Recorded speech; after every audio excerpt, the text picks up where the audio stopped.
নমস্কার, কেমন আছো তোমরা? আগামী দিনগুলো তোমরা খুব খুব ভালো থাকো। যত সমস্যা, যত কিছুর মধ্যে ঘিরে রয়েছো, সেই সমস্ত সমস্যার থেকে মুক্তি ঘটুক চিরতরে। আর কিছু মানুষ তোমাদের জীবনে আসুক যারা তোমাকে বুঝবে, ভালোবাসবে, আগলে রাখার চেষ্টা করবে। এরকম মানুষ কিছু তোমাদের জীবনে আসুক। আগামী দিনটা তোমরা না আনন্দের উপহার পাও, এই এই এই শুভকামনা জানাই। আর এই প্রার্থনা নিয়ে আজকে রিডিংয়ে প্রবেশ করছি। চলো দেখে নেওয়া যাক। আগে ইনটিউশনটা শেয়ার করি। সেটা হচ্ছে যে তুমি যাই করছো না কেন, খুব সিম্পল ওয়ার্ক করছো বা তুমি তোমার নিজের জন্য কাজ করছো, যাই করছো না কেন, এনিথিং, কেউ এটা একদমই মেনে নিতে পারছে না। আর এই যে এটা মেনে নিতে পারছে না, এটাতে তুমি প্রচণ্ড কষ্ট পাচ্ছ। মানে তোমার কিন্তু ব্যাপারটা সম্পর্কে অত না জড়ালেও চলতো। হ্যাঁ, সে তার মতন কষ্ট পাচ্ছে না, সেটা সম্পূর্ণ তার ব্যাপার। সে তোমাকে মেনে নিতে পারছে না, সে তোমাকে বুঝতে পারছে না, সেটা সম্পূর্ণভাবে তার ব্যাপার। কিন্তু তুমি তার কষ্টটা বা সে কষ্টটা পাচ্ছে, এটা নিয়ে তুমি বারবার দুঃখিত হয়ে যাচ্ছ। এই জন্য নিজের জীবনে যদি তুমি দুপা এগোচ্ছ, তাতেও তুমি চারপাশের মানুষগুলোর তো কষ্ট যন্ত্রণা দেখে তুমি ওই যে দুপা নিজের সাকসেসফুল হওয়ার জন্য এগোলে, সেটা সেটা তুমি না কেঁদে ফেলছো, কান্নাতে রূপান্তরিত হয়ে যাচ্ছে। তোমার আর ওই আনন্দটার আর কোনো মানে ভ্যালু থাকছে না তোমার কাছে। কিন্তু এমনই আনন্দ তুমি কিছু লাভ করেছো অলরেডি, বিশেষ করে অফিস এরিয়া থেকে, যেটাতে তোমার আনন্দের সীমা পরিসীমা থাকার কথা নয়। তোমরা ভালো বলতে পারবে কোনটা তোমাদের জন্য কতটা কি হয়েছে না হয়েছে, কিন্তু আমি এখানে এনার্জিতে এটা পাচ্ছি। The threshold. দেখো, নো ডাউট তুমি প্রচণ্ডভাবে না কার্মিক রিলেশনের মধ্যে দিয়ে বাড়ো, প্রচণ্ডভাবে তুমি কার্মিক রিলেশনের মধ্যে দিয়ে আছো, কার্মিক রিলেশনের মধ্যে দিয়ে জাজমেন্ট, কার্মিক রিলেশনের মধ্যে দিয়ে গেছো। বারবার করে ক্ষমা করে দেওয়ার চেষ্টা করেছো, নিজেকে বাঁচিয়ে নেওয়ার চেষ্টা করেছো, বা ক্ষমা করে দিয়ে তাকে চেয়েছো যে সে আবার একটা ভালো ধারায় চলুক, পজিটিভ এনার্জিতে চলুক, এরকম কোনো রকমের নেগেটিভ কর্মা কাউকে প্রদান না করুক, এরকম ধরনের তুমি প্রচুরবার ভেবেছো এবং সেই অনুযায়ী কিন্তু তুমি কাজগুলো করার চেষ্টা করেছো। কিন্তু হয় না, কিছু মানুষ কোনোদিন বদলাবার নয়। হয়তো তার কাছে আছে অনেক কিছু, অনেক কিছু আছে তার কাছে, এমন নয় যে তার টাকা পয়সার অভাব আছে। অন্তত প্রয়োজনের জন্য যতটা প্রয়োজন, সেই অর্থের তার কাছে আমি অভাব বলে পাচ্ছি না। বা তার যে দৈনন্দিন কাজগুলো করা প্রয়োজন, মানে তার যা যা নিড আছে অ্যাজ এ হোল, সেই নিডগুলো কিন্তু তার ডেইলি বেসিসে ফুলফিল হয়ে যাচ্ছে।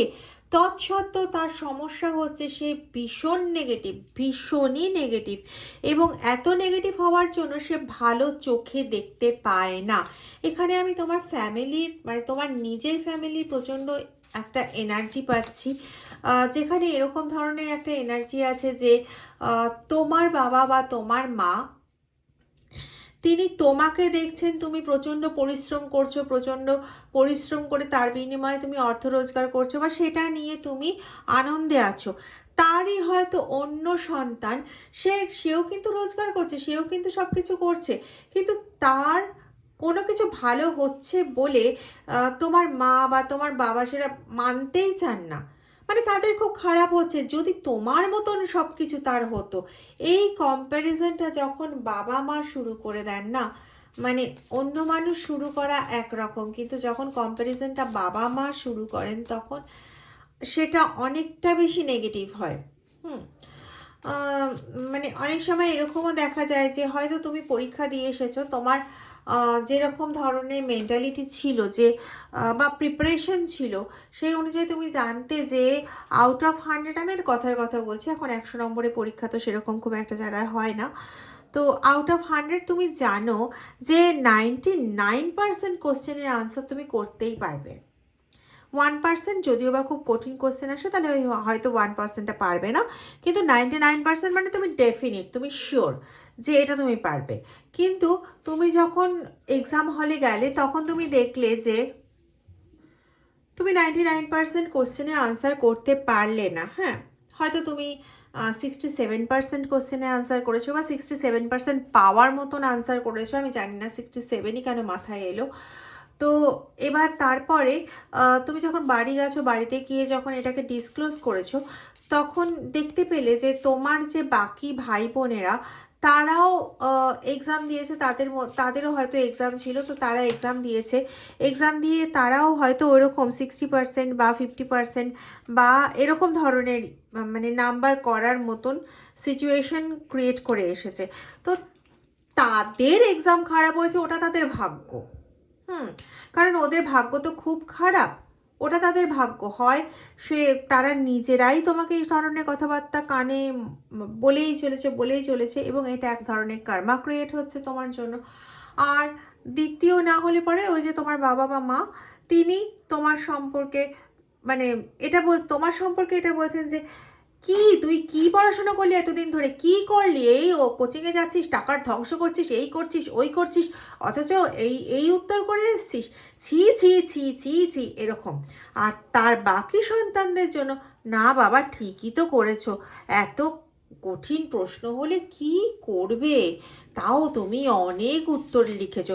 জাস্ট এই যে ডিফারেন্সিয়েশনটা, এটা তুমি বহুদিন ধরেই ভুগে চলেছো। এবার তোমার মধ্যে একটা জিনিস না এখন অনেকটা ম্যাচিওরিটি দেখতে পাচ্ছি, মানে তুমি অনেকটা ম্যাচিওর হয়েছো, তুমি এটা বুঝতে শিখেছো যে আর যাই হয়ে যাক না কেন এরা কখনো একদম এরা কখনো আমার দৃঢ়তা বা আমি যে একটা ভালো কাজ করেছি সেটার কখনোই তারা করবে না, মানে প্রমাণ করবে না বা কখনো মুখ ফুটে স্বীকারও করবে না। তো এদের কাছ থেকে না নিজেকে গুটিয়ে নেওয়াটা ভালো, এবং এটা কিন্তু তুমি অনেকাংশে করেছো। ব্যাস এই যে তুমি এটা করেছো, নিজের জন্য তুমি কাল বয়ে নিয়ে এসছো। হ্যাঁ, কেন বলছি এই কথাটা, কারণ এই ভেবে নেওয়া মানে হচ্ছে তুমি তোমার মতন কাজ করে যাচ্ছ, তাদের সঙ্গে যে কথাবার্তা বলছো না এটা কিন্তু নয়, এমনকি তাদের ধরো প্রচণ্ড শরীর খারাপ হয়েছে, সেই শরীর খারাপের সময় তাদের মানে ডাক্তারের কাছে যাওয়া, ওষুধ নিয়ে আসা, তাদের সেবা শুশ্রূষা করা, তারা যাতে বিছানা থেকে উঠে জলটা গড়িয়ে খেতে না হয়, এরকম সমস্ত ব্যবস্থা করে রাখা, সমস্ত কিছু করার পরেও তুমি কিন্তু জেকে সেই। যাই হোক, সেটা তোমার কাছে এখন আর ম্যাটার করে না, কারণ অনেক দিন ধরে তো তুমি ভুগছো, তাই তোমার কাছে এখন আর সেটা ম্যাটার করে না। তুমি জানো যে তুমি যতই করে যাও না কেন, result will be big zero, মানে কেউ তোমার ভালো নাম কেউ করবে না। ভালো নাম করবে কার? ওর ছোট ছেলের, বা ভালো নাম করবে কার? বাকি আত্মীয় স্বজনের।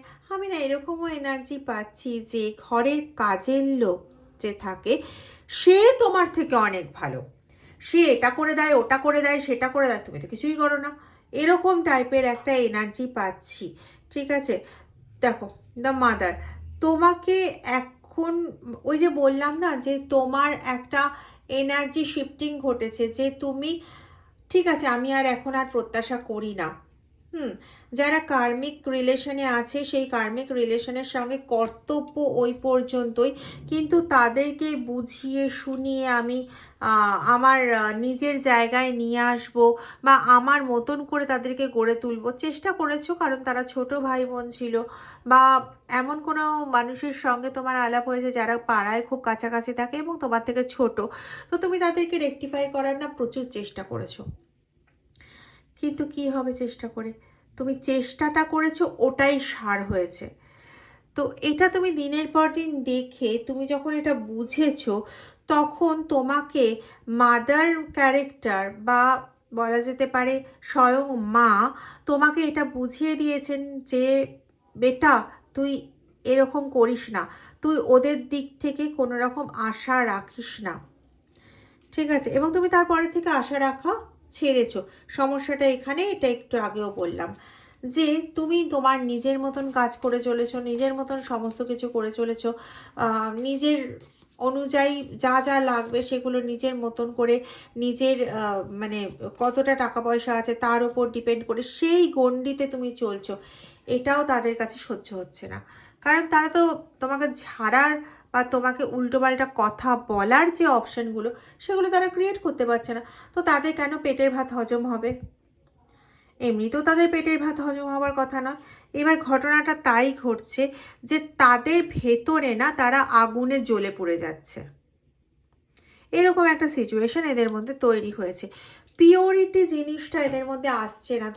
তুমি চেষ্টা করেছিলে যে বিভিন্ন কিছু বলে, বিভিন্ন কোনো কিছু ভাবে এদের মধ্যে পিওরিটিটা আসবে না, এদের মধ্যে পিওরিটি আসার নয়, অন্তত এখন তো নয়। হতে পারে পরবর্তীকালে যদি পিওরিটি আসে তাহলে তুমি সবার আগে তাদেরকে অ্যাকসেপ্ট করবে, কারণ তোমার মধ্যে কর্তব্যবোধ না, তোমার মধ্যে না সেই মানবিকতাটা আছে, যে মানবিকতাটার প্রয়োজন। আজকে যে মনুষ্যত্ব একটা মানুষের মধ্যে দেখা যায় কিনা সন্দেহ আছে, সেই মনুষ্যত্ব তোমার মধ্যে আছে। তুমি খুব ভালো করে জানো বাকিরা কেউ কোনো দিন কোনোভাবে তাদের দেখবে না, ওদের নামে বদনাম করবে, ওদের নামে মানে তোমার মায়ের নামে বা বাবার নামে বদনাম করবে, ওদের গোষ্ঠী ষষ্ঠী পুজো করবে, অথচ তোমার বাপ মা বা তোমার নিয়ার অ্যান্ড ডিয়ার ওয়ান্স যারা আজকে এই কাজ করতে আসা ব্যক্তিগুলোকে তোমার থেকেও ভালো বলছে, তাদের একদিন বুঝতে হবে, এটা ঘটনা, তাদের একদিন বুঝতে হবে। দ্য জেম দেখো, কে আসল রত্ন, তিনি গর্ভ থেকে যাকে জন্ম দিয়েছেন সে যে কত বড় হিরে সেটা উনি এখন বুঝতে পারছেন না। কিন্তু ওই যে প্রকৃতি বুঝিয়েই ছাড়েন, প্রকৃতি বুঝিয়ে ছাড়েন।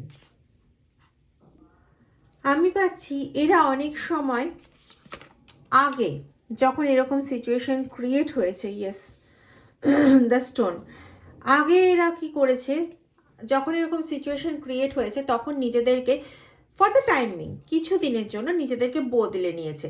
তারপরে যখন দেখেছে পরিস্থিতি ওদের অনুকূলে চলে যাচ্ছে তখন আবার যে কে সেই ঘটনা শুরু হয়েছে। এটা একবার নয়, দুবার নয়, একাধিকবার হয়েছে। এবং তুমি কখনো না এটাকে নিয়ে একটা শক্ত পদক্ষেপ এর আগে কখনো নাওনি। এখন মাদার ওয়ার্ল্ড তোমাকে বাধ্য করছে শক্ত হতে, তিনি তোমাকে রেডি করছেন, হ্যাঁ, তিনি তোমাকে দিয়ে করিয়ে নিচ্ছেন যে তুমি এখন কারোর সাথে পাশে থাকছো না। কারণ এরা প্রকৃতপক্ষে, দেখো কার্ড বলছে, এরা প্রকৃতপক্ষে হচ্ছে বিষাক্ত পদার্থ, ভেনম এনার্জি রয়েছে এখানে। এরা প্রকৃতপক্ষে বিষাক্ত পদার্থ। তো বিষাক্ত পদার্থকে তুমি যতই মানে মোল্ড আপ করার চেষ্টা করো না কেন, তারা বদলায় না। তুমি তাদের কাছে একটা শোষণের যন্ত্র মাত্র। কিন্তু তাদের এই অ্যাক্টিভিটি না কয়েকটা জিনিসে তোমাকে সাহায্য করে দিয়েছে। এক হচ্ছে অতিরিক্ত মেন্টালি ডিপেন্ডেন্সি, জায়গাটা তোমার কমে গেছে, যার জন্য তুমি এখন ঈশ্বরের নাম নিতে পারো যে কোনো জায়গায় বসে। এক, দুই হচ্ছে এদের এই অ্যাক্টিভিটির জন্য তুমি দ্য শেপ শিফটার, ইয়েস, এদের এই অ্যাক্টিভিটির জন্য তুমি তোমার জীবনের একটা আমূল পরিবর্তন করে ফেলেছো, মানে বিশাল বড় একটা পরিবর্তন করে ফেলেছো। এবং এই যে পরিবর্তনটা ঘটেছে এটা কি জানো, তুমি এমন একজন কোনো পার্সনকে তোমার জীবনের অন্তরঙ্গ হিসেবে পেয়েছো, তোমার পার্টনার হিসেবে পেয়েছো, যেখান থেকে না তুমি ওই যে কষ্ট পাওয়া, যন্ত্রণা পাওয়া তোমার বাড়ির থেকে বা তোমার ভাই বোনদের থেকে বা পাড়াপড়শির থেকে যে যন্ত্রণা পাওয়া, ওই সমস্তগুলো এই ব্যক্তি ভুলিয়ে দিয়েছে। এটা কিন্তু ভাইস ভার্সা হতে পারে, মানে এই যে ব্যক্তি, এই যে পার্টনার, হয়তো এই পার্টনার তোমাকে পেয়ে ওনার নিজের যা সমস্ত সমস্যা ছিল সেই জায়গাগুলো থেকে অনেকটা মেন্টালি স্যাটিসফ্যাকশন পেয়েছেন। কারণ তুমি যে কষ্টগুলো পেয়েছিলে বা তুমি যে কষ্টগুলো পাও, যে আমাকে দেখার মতন কেউ নেই, আমাকে একটু জিজ্ঞেস করার মতন যে মা বা বাবা তুই কেমন আছিস, কালকে শরীরটা তোর একটু খারাপ দেখছিলাম, আজকে কেমন আছিস, নোবডি ইজ দেয়ার। কিন্তু এই মানুষটা, তোমার এই পার্টনার, তোমাকে সেটা জিজ্ঞাসা করে। তোমার পার্টনারের ক্ষেত্রেও কিন্তু এরকম ঘটনাটাই ঘটে, যার জন্য তোমাদের মধ্যে রিলেশনটা ওদের ইচ্ছাতে হোক বা অনিচ্ছাতে হোক, অনেকেরই ক্ষেত্রে পাচ্ছি তোমাদের এই রিলেশনটা মেনে নেওয়ার মতনও তাদের কোনো রকম ইচ্ছে নেই। কিন্তু এই রিলেশনটা মানে এমন এতটা সুন্দর জায়গায় গেছে যে তাদের মানা না মানার ওপর ডিপেন্ড করে তুমি আর কিছু করবে না। তুমি একটা জিনিস বুঝে গেছো যে আমার জন্য যদি ভালো কিছু স্বয়ং ঈশ্বর ঠিক করেছেন, এবং এটা তুমি বুঝতে পারছো যে মাদার ক্যারেক্টার, তোমার মা, তোমার ঈশ্বর, তিনি ডিভাইন ব্লেসড একজন পার্টনারকে পাঠিয়েছেন তোমার জীবনে, এবং যে কোনো প্রকারই হোক না কেন তুমি এই পার্টনারকে হারাবে না, এই বিষয়ে বদ্ধপরিকর। দেখো কিছু শিফটিং তো ঘটছে, আমি শুধু একটাই অনুরোধ করব যে এদের খারাপ হওয়া দেখে দয়া করে মন থেকে দুর্বল হয়ে যাওয়ার কিছু নেই। এটা যদি করো, রিপিট আবার তুমি নিজের জীবনে এই এত বছরের চরম কষ্টটাকেই ডেকে আনবে। আর এখন যে পার্টনার হিসেবে তোমার পাশে দাঁড়িয়ে আছে সেও কিন্তু ভুক্তভোগী, যার জন্য ইয়েস দেখো পার্টনারের কথা বলছিলাম, লাভার কার্ড চলে এসছে, সেও কিন্তু ভুক্তভোগী, যার জন্য তাকেও কিন্তু কষ্টটা দিও না। কেমন? যাদের প্রতি কর্তব্য আছে, কর্তব্য তুমি করবে, তুমি নিজে খুব ভালো মতন জানো, কিন্তু এগিয়ে যাও এই পার্টনারের দিকে, তোমার জন্য জয় অপেক্ষা করছে।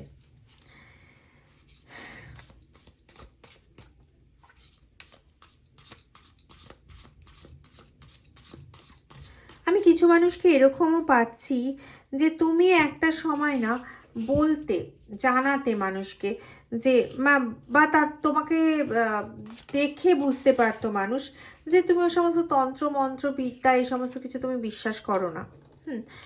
আর এই সমস্ত নিয়ে তুমি সতর্কও নাও, কোনো কিছুই নাও। তো এই যে এই ভাবনাটা না ওদের জীবনে কাল হয়েছে। আবার মাদার ক্যারেক্টার, এই ভাবনাটা ওদের জীবনে কাল হয়েছে। কেন বললাম বলো তো এই ভাবনাটা ওদের জীবনে কাল হয়েছে? কারণ ওরা এটা বুঝতে পেরেছিল যে তোমার ওপর বিভিন্ন রকম মন ওয়ার্ক করে বা এই করে যাই করি না কেন, কখনো এই যে তোমার ক্ষতি করার যে স্পৃহা, হয়তো তুমি অফিসে খুব ভালো কাজ করছিলে, যেখানে অফিসের তোমার আপার হ্যান্ডের যারা লোক রয়েছে, মানে তোমার ওপরে যারা বস ক্যাটাগরির যারা লোক রয়েছে, তাদের তুমি খুব সুনজরে ছিলে। হঠাৎ করে কোনো কিছুই নয়, তোমার মানে কাজের দিক থেকে কোনো গলতি নেই, তোমার শরীরের দিক থেকে কোনো গলতি হয়নি যে তুমি কিছুদিন অ্যাবসেন্ট করেছো, মানে কোনো দিক থেকে এমন কোনো কিচ্ছু ঘটেনি যাতে তোমার অফিসের বস বা সেই জাতীয় যারা আছেন তারা কোনোভাবে তোমার উপর ক্ষেপে যেতে পারেনি। এরকম কোনো কিছু ঘটেনি, অথচ তুমি দেখছো যে তারা হঠাৎ করে তোমার উপর ক্ষেপে গেছেন। এমনকি সেই সব বিষয় নিয়ে তারা জল ঘোলা করছে বা একসঙ্গে ইউনাইটেড হয়ে মাঝখানে তোমাকে দাঁড় করিয়ে বিভিন্নভাবে হেনস্থা করছে, যে কাজগুলো তুমি করোইনি।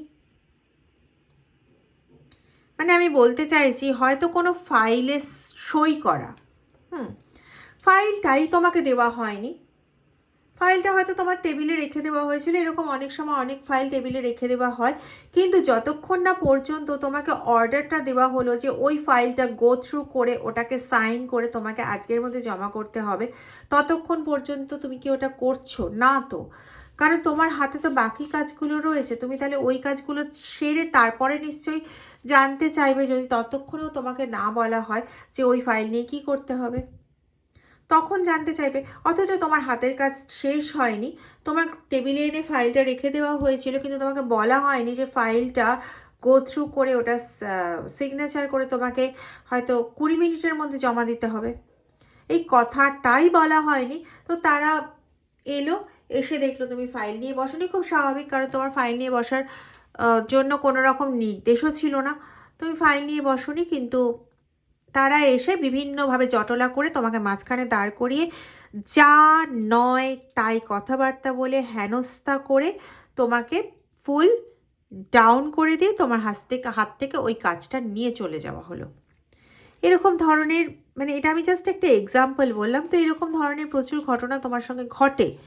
সকালে অফিস যাওয়ার থেকে শুরু করে বিভিন্ন রকম তোমার সম্পর্কে গসিপ করা, তুমি বুঝতে পারছো যে তোমার এগেনস্টে, তোমার পেছনে তোমার সম্পর্কে গসিপ করে যাচ্ছে, এটা তুমি বুঝতে পারছো। এবং তোমাকে রীতিমতন একটা কাসেলে বন্দি করে দেওয়া হয়েছে যে ভাই তুই এর বেশি বেরোতে পারবি না। তো এই কাজগুলো হঠাৎ করে কেন হলো? এই কাজগুলো হঠাৎ করে কেন হলো? এই কাজগুলো হঠাৎ করে এই জন্য হলো যে তোমার এগেনস্টে বিভিন্ন রকম মুন ওয়ার্ক করা হচ্ছে, কিন্তু তুমি এগুলোতে কখনো পাত্তা দাওনি। তুমি ভেবেছো যে তোমার যা কিছু কাজ করছো, যা কিছু করছো না কেন, সেটা তোমার মেন্টার, তোমার সৃষ্টিকর্তা, তোমার ঈশ্বর সেটা দেখছেন। তো তিনি যখন দেখছেন তখন এই সমস্ত স্পেল ওয়ার্ক বা যাই করে থাকুক না কেন সেগুলো কোথায় কোন ধোপে টিকবে। আর এটাই হয়ে গেছিলো এদের কাছে অস্ত্র, কারণ এরা বুঝতো যে এরা যদি কোনো রকম কোনো স্পেল ওয়ার্ক করে তাহলে পরে সেই স্পেল ওয়ার্কের তুমি কোনো রকম সোর্স খুঁজতে যাবে না যে কে করেছে বা কার দ্বারা করানো হয়েছে, এরকম কোনো সোর্সই তুমি খুঁজবে না, কারণ তুমি তো সেভাবে বিশ্বাস করো না। আর তার মধ্যে ওরা তোমাকে সর্বশান্ত করে ছেড়ে দেবে। দেখো, ওদের কিন্তু ব্যাপারটা এটা নয় যে ওরা তোমার থেকে কম রোজগার করে, বা ওদের ব্যাপারটা এটা নয় যে ওরা সংসারে সেই প্রাধান্য পায় না যেটা তুমি পাও, কোনো কিছুই নয়। তাও একটা জঘন্য রকমের হিংসা তোমার ওপর, এটা একটা পরশ্রী কাতরতা ছাড়া আমি আর কোনো ভাষাই পাই না বলার জন্য। হ্যাঁ, এবার পরপর ধীরে ধীরে তুমি দেখতে পাচ্ছ যে এই যে মুনওয়ার্ক অ্যাক্টিভিটিগুলো এরা করেছিল, এই অ্যাক্টিভিটিগুলো কোথাও তোমাকে কষ্ট দিচ্ছে, যন্ত্রণা দিচ্ছে। এই জন্য তুমি কিন্তু কন্টিনিউ মন্দির বা তোমার ঈশ্বরের ওখানে যাতায়াত করছো, এবং যা যা করার ঈশ্বরের ওখানে তোমাকে পুরোহিত মশাই হয়তো বলে দিচ্ছেন এটা করতে, ওটা করতে, সেটা করতে, তুমি সেগুলো সেইভাবে করছো এবং তুমি সাস্টেন করে যাচ্ছ। কিন্তু একবারের জন্য তুমি গোড়া খুঁজতে চাওনি যে কে করেছে, কেন করেছে, কিসের জন্য করেছে।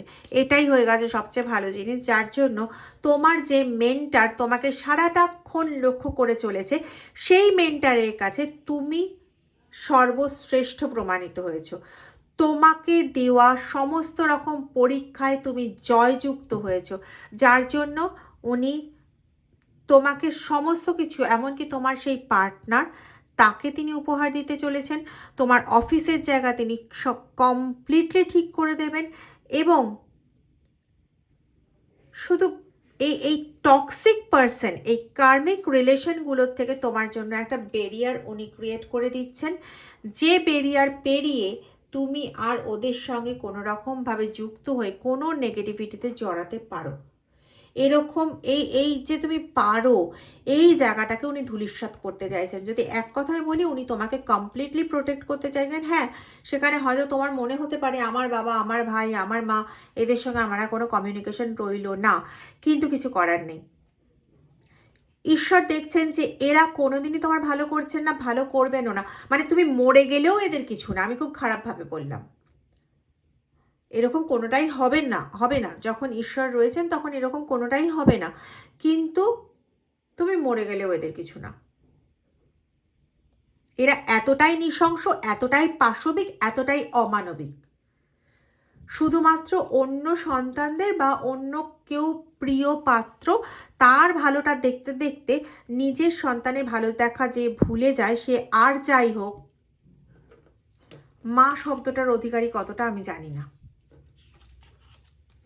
বাবা শব্দটার অধিকারী কতটা সেটা আমি জানি না। বাদ দাও, মানবিক টার্মটা বা মানুষ কথাটা বলার অধিকারী কতটা সেটাও জানি না।